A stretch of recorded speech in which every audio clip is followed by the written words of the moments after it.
Hello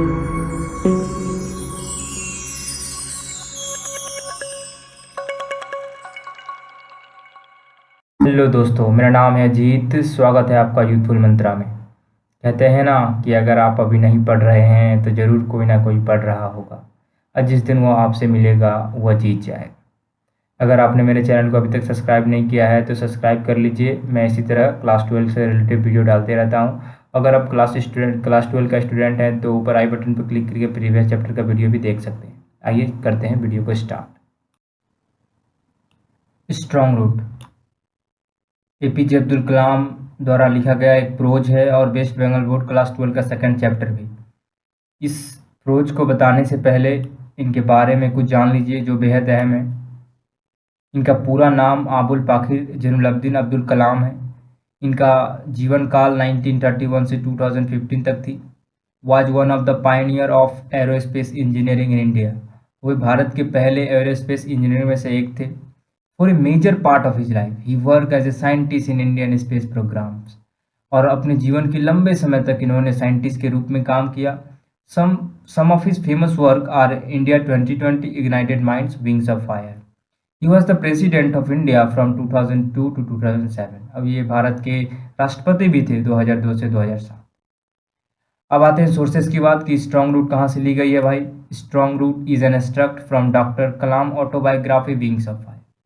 strong root doctor Kalam के autobiography wings of fire से लिया गया है। इन दिस एक्सट्रैक्ट इसमें he talk about his childhood in his home town. अपने बचपन के बारे में बताते हैं। The piece present a delightful sketch of the author early life and the development of his spiritual growth. और इसमें एक टुकड़ा लेखक के प्रारंभिक जीवन की एक दिलचस्प स्केच और आध्यात्मिक वृद्धि के बारे में बताया गया है। अब इस स्टोरी को स्टार्ट करने से पहले कुछ बातें हैं जान लेनी चाहिए। ये स्टोरी आई मीन प्रोनाउन से स्टार्ट होती है, जो एक ऑटोबायोग्राफी होने का भी दावा करती है। कलाम साहब कह रहे हैं कि I was born into middle class Tamil family in the eastern town of Rameswaram in the erstwhile Madras state. मैं मध्यम वर्गीय तमिल फैमिली में रामेश्वरम में जन्मा था। In the erstwhile Madras state, जो पहले मद्रास स्टेट थी, अब तमिलनाडु है।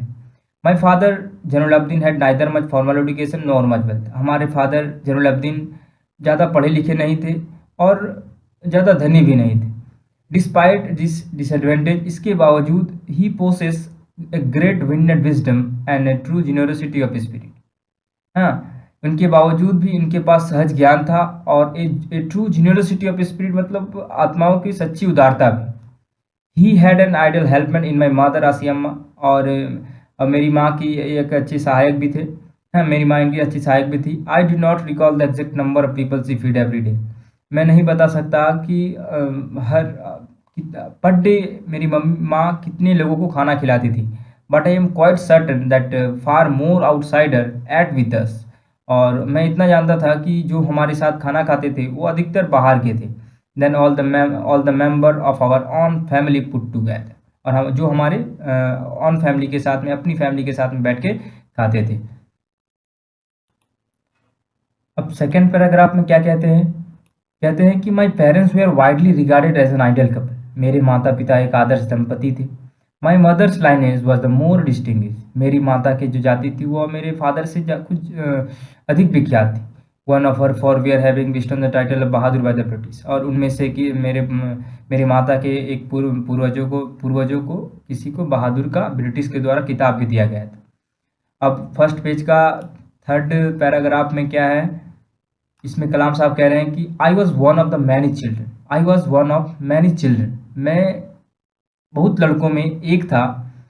ए short boy with rather undistinguished look, जिसे इग्नोर किया जा सके, जो जन्मा हूँ कहने के लिए। And handsome parents. We live in our ancestral house. हम अपने पूर्वज के घर में ही रहते थे। Which was build in the middle of 19th century, जो 19वीं शताब्दी के मध्य में बनाई गई थी। It was a fairly large पक्का हाउस, जो क्लीन एक पक्का हाउस था। मेड ऑफ लाइमस्टोन ब्रिक, जो चूना पत्थर और कील से बनाई गई थी। On the mosque street in Rameswaram, जो मस्जिद गली रामेश्वरम में थी। My austere father use to avoid all inessential comfort and luxury. मेरे कठोर पिताजी कंफर्ट एंड लग्जरी, आराम और सुख को हमेशा त्यागते थे। However all necessary were provided for in term of food, medicine और clothing. In fact I would say mine was a very secure childhood materially and emotion. इसमें कह रहे हैं कलाम साहब कि मेरा जो बचपन था वो बेहद सुरक्षित था, चाहे आप मेटरली बोलिए या इमोशनली बोलिए। इसमें अब I normally ate with my mother sitting on the floor of the kitchen, she would place a banana leaf before me. और वो कह रहे हैं कि मैं अपनी माँ के साथ में ही अक्सर खाना खाया करता था, sitting on the floor of the kitchen, kitchen के फ्लोर पे बैठ के she would place a banana leaf before me, और मेरे आने से पहले वो बनाना के पत्ते बिछाती थी, on which she then ladle the rice aromatic sambar, a variety of sharp homemade pickle, a dollop of fresh coconut chutney, विभिन्न प्रकार की दक्षिण भारत की खाना हमें देती थी। पेज 48 के फर्स्ट पैराग्राफ को देखिए। इसमें कलाम साहब कहते हैं कि I the Shiva temple which made Rameswaram so famous to pilgrim. जो शिव टेम्पल है रामेश्वरम को तीर्थ यात्रा के लिए फेमस करता है, was about a 10 minute walk from our house, हमारे घर से 10 मिनट की दूरी पर थी। Our locality was predominantly Muslim, हमारे घर के आसपास अधिकतर मुसलमान लोग रहते थे, but there were quite a lot of Hindu family too living यानी amicably with their Muslim neighbour, और वहाँ पर अधिक हिंदू फैमिली भी रहते थे, हिंदू परिवार भी रहते थे, लेकिन अपने एक दूसरे के साथ में एक फ्रेंडली मैनर में रहते थे। There was a very old mosque in our locality, और हमारे इर्द गिर्द एक ओल्ड मॉस्क्यू था, where my father would take me for evening prayer, और जहाँ पर मेरे फादर संध्या वंदना के लिए हमें ले जाया करते थे। I had not the faintest idea of the meaning of Arabic prayer chanted, अब मुझे यह प्रेयर समझ में नहीं आती थी, but I was totally convince that they reach God, but मैं इतना जरूर जानता था कि यह भगवान के पास जाती है।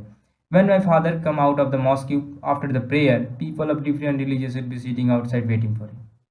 जब मेरे फादर संध्या वंदना के बाद मस्जिद से बाहर आते थे, तो people of different religious sitting outside waiting for him, और विभिन्न धर्मों के लोग बाहर बैठ के मेरे फादर की प्रतीक्षा करते। Many of them offer bowls of water to my father, और उनमें से बहुत सारे लोग मेरे फादर को वाटर ऑफर करते, और मेरे father who deep his finger trip in them, और वो अपनी उंगली को उसमें डुबाते एंड से प्रेयर, और प्रेयर कहते। This water was carried home for invalid, और ये वाटर अस्वस्थ व्यक्ति के लिए ले जाया जाता। I also remember people visit our home to offer thanks after being cured, अब मुझे याद है कि लोग अक्सर मेरे घर आते थे थैंक यू बोलने के लिए। फादर ऑलवेज स्माइल, मेरे फादर हमेशा मुस्कुराते एंड कहते देन टू थैंक्स अल्लाह, अल्लाह को थैंक यू बोलो जो मर्सीफुल है। एंड सेकेंड पैराग्राफ में कहा कि अल्लाह को थैंक यू बोलो जो मर्सीफुल है। सेकेंड पैराग्राफ में कहते हैं कि the high priest of Rameswaram temple Pakshi Lakshman Shastri was a very close friend of my father. Pakshi Lakshman Shastri जो रामेश्वरम के मुख्य पुरोहित थे, वो मेरे फादर के एक अच्छे दोस्त थे। One of the most vivid memory of my early childhood is of the two men each in traditional attire discussing a spiritual matter, और मेरे most memory vivid memory of my early childhood, मेरे बचपन का सबसे अच्छा एक यादगार पल है जब दो व्यक्ति अपनी ही वेशभूषा में, अपनी जाति के वेशभूषा में एक धार्मिक बातें पर चर्चा करते हैं। When I was old enough to ask question, जब मैं इतना बड़ा हुआ कि अपने फादर से क्वेश्चन कर सकूं, तो I asked my father about the relevance of prayer, और मैंने अपने फादर से प्रेयर के रहस्य के बारे में पूछा। माई फादर टोल्ड मी, मेरे फादर ने मुझे कहा कि there was nothing mysterious about prayer, यहाँ पर प्रेयर का कोई रहस्य नहीं है। Rather prayer made a possible a communication of the spirit between people, जो आत्माओं के बीच में संबंध बनाती। When you pray he said your trans body your body become a part of cosmos, जब आप प्रे करते हैं तो आपका बॉडी ब्रह्मांड का हिस्सा हो जाता है। Which no division of wealth as caste and creed, जो कोई धनी एज और कास्ट क्रीड को नहीं देखता है। अब थर्ड पैराग्राफ में आइए। इसमें कहते हैं कि my father could convey complex spiritual concept in very simple down to earth term, और मेरे फादर ने मुझे बड़ा साधारण तरीके से समझाया। ही टोल्ड मी, उन्होंने मुझे कहा कि in this on in his on time, उसके अपने समय में, इन हिज ऑन प्लेस उनके अपनी जगह पर, in what he really is, और वो वास्तव में क्या है, and in the stage he has rich, और जो स्टेज पे वो पहुंच चुके हैं। गुड हो या bad. Every human being is a specific element with in the hall of manifest divine being. और हर एक व्यक्ति के पास एक स्पेसिफिक एलिमेंट होता है मैनिफेस्ट डिवाइन बीइंग लड़ने का। So why be afraid of difficulty suffering and problem. फिर हमें क्यों डरना चाहिए सफरिंग एंड प्रॉब्लम से। व्हेन ट्रबल कम, जब परेशानी आए, try to understand the relevance of your suffering. और जब परेशानी आए तो अपने relevance of your suffering, try to understand the relevance of your suffering, और अपने कष्ट की प्रासंगिकता को समझने की कोशिश करो। Adversity always present opportunity for instruction.